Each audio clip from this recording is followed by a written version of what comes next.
Hello and welcome to Where You Live. I'm your host Blair Balstravich, and on this episode we're going to be giving you a glimpse into the world of miniature modeling.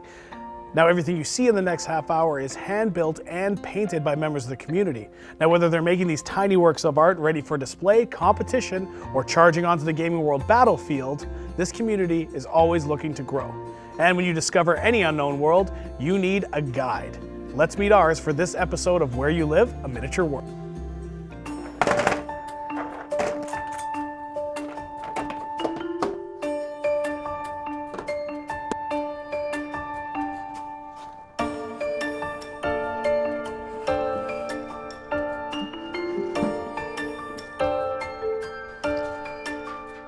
Let's go. Your feedback. This is Jeff Burns, a husband and father and member of the Manitoba Model Soldier Society. Jeff is getting ready to go to a hobby event called Legions Maximus. Or kind of like a diorama, it goes in the open. Painter is only painting. This is the event's second year, and it features tabletop miniature hobby gaming, historical and fantasy dioramas, model building workshops, and painting seminars. The MMSS has been around for 40 years. Today is actually our 40th anniversary exhibition and show. The membership has been contracting for the last few years. Got some shadows, you got your highlights in there. Oh, that's really good, buddy. I want our club to grow. I know it has a lot to offer because a lot of the members, they are experienced. A little older, the knowledge base is extraordinary. Your piece Jeff here, hopes to give new people their first look into the world of miniatures. From your frame of your display. When not out at events, you can find him here at home in his hobby room. Jeff's passion for painting figures began at a young age. Early, mid-70s, I was playing Dungeons & Dragons. The little figures that came along with the game, apparently you could paint them. So my best friend at the time and I, we picked up some paints, we picked up some brushes.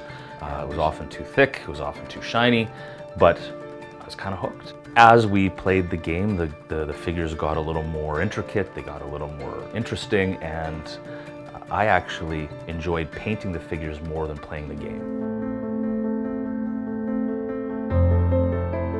But his love of the hobby wasn't consistent.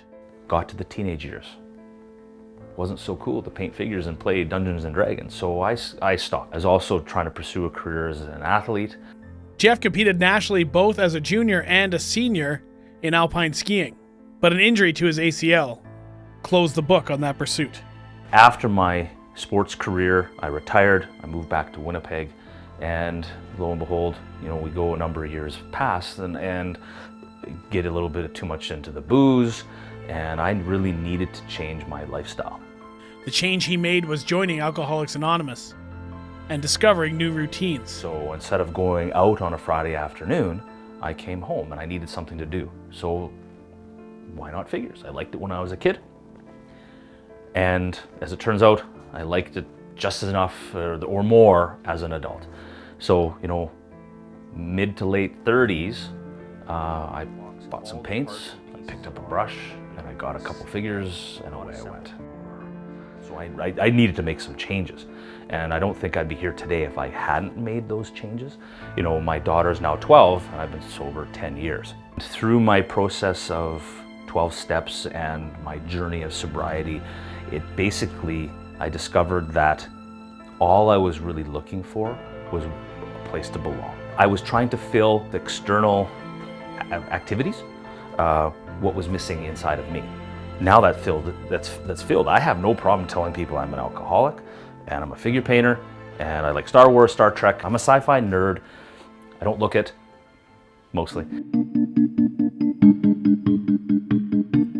Jeff has even had the chance to compete internationally with his figure painting. But he is still humbled by other painters. It's just something I like to do. There are people out there that I would define as artists. I'm a hobbyist. I can move paint around on a figure. With some success, I guess I have some inherent abilities with colors and lighting. There are, as an example, schools in Russia that actually have figure painting as part of their art program. So you've got your canvas painters, you've got your clay sculptors, and you've got your figure painters. It's extraordinary to see what's out there. I had no idea. And You know, when I finally met some people, you know, because I thought I was really good, and then I found some people that were extraordinary, and from that, when it opened up my eyes to, holy smokes, what could be possible. He continues to compete and improve his skills without putting too much pressure on himself.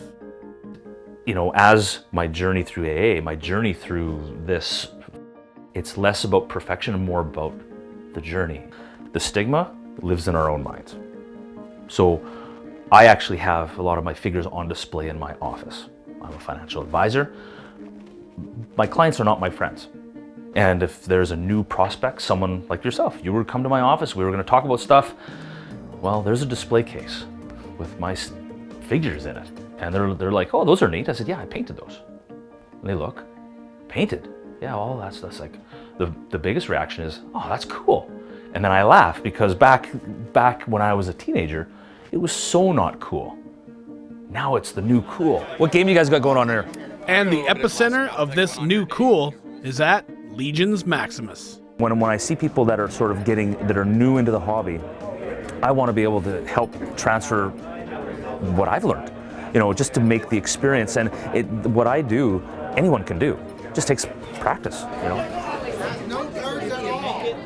John, my man, what do you got going on here right now? Right now, working on a set of tracks for a Canadian Sherman of the Ontario Regiment in Italy. Well, you can get them 72nd scale, 72nd scale 840. John is from the International Plastic Modeler Society and is also looking to expand their fleet. So we come to these events to show what we do and how we do it, and today we're going to hopefully teach some young people how to model. And specifically for us, it's aircraft, tanks, cars, as opposed to the figures. 2017 marks the 50th anniversary of the IPMS, and they pride themselves on realism. When it comes to the aircraft and armor specifically, the fantasy guys, they can basically take anything and make it, if they want to make it flaming pink or yellow, that's fine, because who's going to say it's wrong? But for us, we go the other route. We go with, hey, let's make it accurate. They're based on real vehicles, in some cases real events. Real events that John witnessed firsthand during his time as a combat photographer. On the 27th of December 2006, just outside of Kandahar, we were on patrol. And my teammate, who's the other part of the Army News team, he took this still photograph of this Leopard tank. And of course, I got a copy of it. So I actually built this model to match that photograph.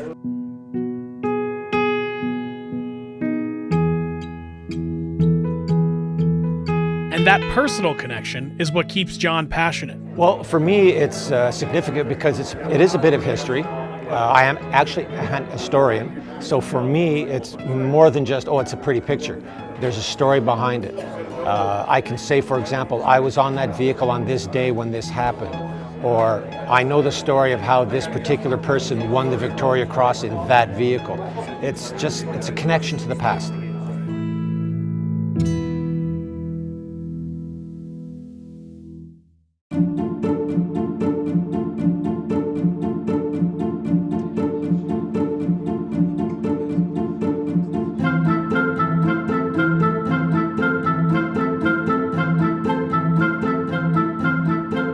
It's called Collenberg. It's the battle of the relief of the siege of Vienna. So the Ottoman Empire had besieged Vienna in 1683 in the fall, and a Christian coalition came in as a relief force from behind the encirclement, and it was led by the Polish King Sobieski, who basically they marched through forest and inhospitable terrain to come at the rear of the Turks, who turned to face them and outnumbered them, yet underrated the Christians and lost, and basically Vienna was saved.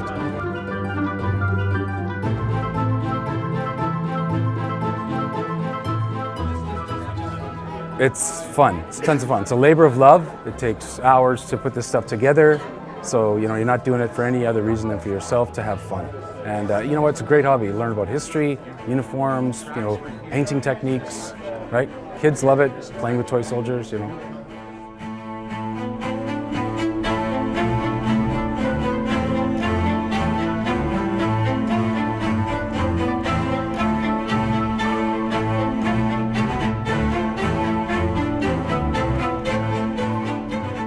After the break, we discuss how historical knowledge makes its way into the competitive tabletop gaming world, and we discuss one of the biggest miniature gaming phenomenons in the world today. That's all on Where You Live, coming up next.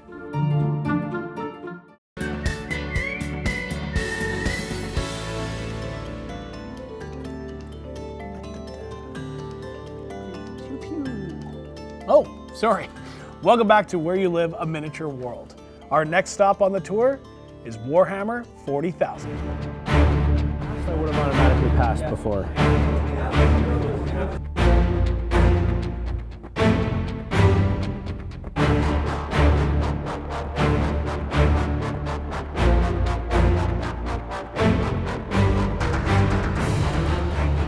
One of the biggest tabletop miniature hobby games is called Warhammer 40K. Warhammer 40K is a tabletop strategy game using miniature scale models. Players build and paint teams based on point values and go head-to-head across a battlefield in a series of turns in an attempt to seize objectives, break through enemy lines, or just wipe out the opposing team. Hooray! Jordan! Yes. How's it going? Good, how are you? Good. What's going on here today? We got a tournament, Warhammer 40,000. Jordan is one of Legion's Maximus's Warhammer 40K volunteers and know what a difference the event can make to hobbyists. You won't be able to see anybody in that unit. When I first started painting, I was probably 15. What introduced me into board gaming and tabletop gaming is I was at my cousin's house and they had a game called Relic, which didn't have any models. It just had little tokens that you used as your characters. But shortly after that, I somehow found myself inside a Games Workshop store, asked the attendant about a game like Relic, and he suggested that I play Warhammer Quest, which is similar to Relic, but also has tons of little miniatures that comes in the box with it. And that's what got me started in model gaming. Those miniatures in the box came unpainted, so Jordan had his work cut out for him. When I first started playing, me and my buddies used to get together and play all night and just paint stuff, and it looked horrible. Jordan thought the game was amazing, and he wanted his pieces to look just as good. And so I started putting a little more effort into my armies. Other people recognized that effort, and it made me feel good about myself. Jordan is one of Legion Maximus's Warhammer 40K volunteers and knows what a difference the event makes to hobbyists. The other one will just go to the closest model like a regular shot. Well, the events are important because it takes away a little bit from things like video games. Video games are very like individual person in their basement, but at an event like this, like take a look around. There's like 100 people in here, and it almost forces in person-to-person interaction. We've had kids as young as 10 come out and play. To see two people from generations in the age gap play together and work together and interact together really shows how diverse this game can be. Dry brushing? You want to do some of that? Or do you want to paint one of your own models? One of your own? So diverse, he even got his young daughter into the hobby. My daughter, actually, she has been painting some models. And the first time that I got her to sit down and start painting stuff, she was 3, and she sat down for an hour and a half and was quiet, and the only time she said anything is when she ran out of paint. That was unprecedented for her. And this daddy-daughter time could help her grow as an artist. She's actually gotten better. I can see improvement in her painting from 3 to 5. And it's night fighting, so I get another +1. Not only does Jordan go to play the game, but also to show new players the ropes of Warhammer 40K.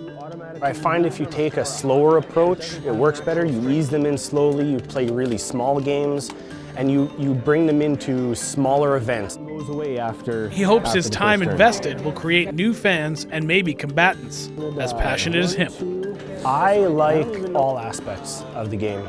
I love the storyline. There's books. There's dozens and dozens of books based around this world. I've read half of them probably. I love the models. The models are gorgeous. I love building them. I love painting them. I love playing. I love everything about it.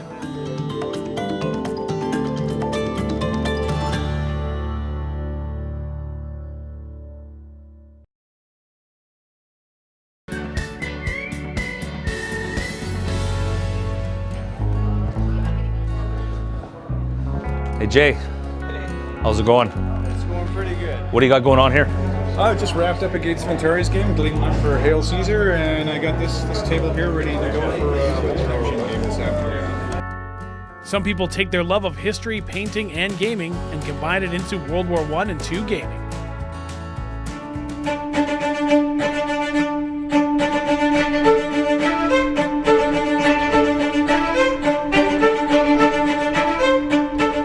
I've always been interested in history books, and the opportunity, like the figures, the miniatures, the terrain, and all that stuff, you try to make it as realistic as possible, and then you can recreate the historical events. Just in this one, we've got Americans coming up against Wehrmacht in a small town, right? And this could be a fringe battle near northern Normandy, right? I've gotten several kids hooked on this, my son for one, and he didn't know anything about World War II. And after we played a few games, he started asking salient questions. Why it should keep going is it keeps an interest in an understanding of history.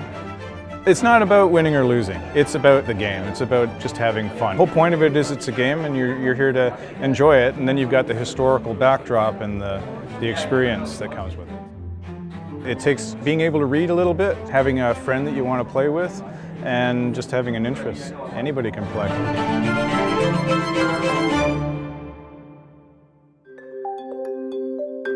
Jen has never been to an event like this and found out by fluke. We just happened to go into the comic book store that was just down the street from us, and my son was super excited about these little figurines that you can paint and play games with. So then the owner at the store told us about this event that was happening today and thought that would be a great way to kind of have a little introduction to the world of minifigures. So that's why we're here. He was so excited. So he's literally been counting down the sleeps for the last 2 weeks up to this event. Her son is taking part in a painting seminar and she can't believe the change in him. It's awesome. He actually struggles with sitting still and working on one task, so it's kind of cool to watch him really into it and all excited to be painting this today. This has also opened the door for her and her son to bond. I think it's because it's something that we can also do together. That was really exciting for him, because video games aren't really something that I can get into, so this is something that we could sit down and paint together and share this little world. This little world has lots of options to explore, and everyone has their own reason for getting into it. Whether it's just for fun and games, to respect historical events, or a way to bond with loved ones. Well, it's my dad's birthday, and he does this once a year. So it's my first time coming, and I want to paint a miniature because I haven't really gotten a chance to do it before. Now, some of you may look at this hobby and not really understand or care, or you may even make judgments. But these enthusiasts of all ages, they're just doing something that they love. I consider myself a nerd. So, I mean, a nerd is, I'm gonna say, a place in someone's head who fixates on something science fiction-y or fantasy-like and derives all their pleasure from there. The stigma is really kind of a farce in itself. There's such a huge variety of people that are nerds, right? And not even know it. People who love movies are movie nerds. People who love cars are car nerds. You don't call them car nerds, they call themselves wrench heads or gearheads, but it's just another form of nerdism. Anime on a tabletop. Sci-fi anime? Yeah. That is awesome. Tell me more.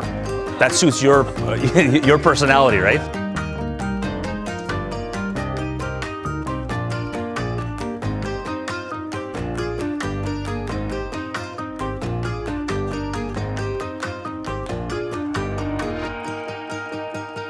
I see kind of mech or kind of robot, or am I in the ballpark? Yeah, absolutely. It's been around since the 1980s.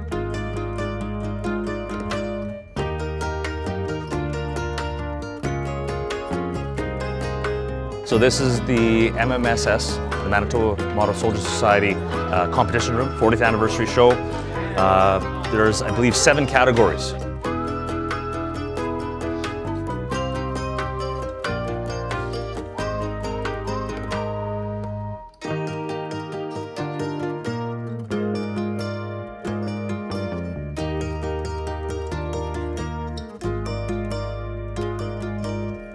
If you want more information on these groups, you can go online and search the Manitoba Model Soldier Society or the International Plastic Modeler Society, or stroll into your local hobby or toy shop.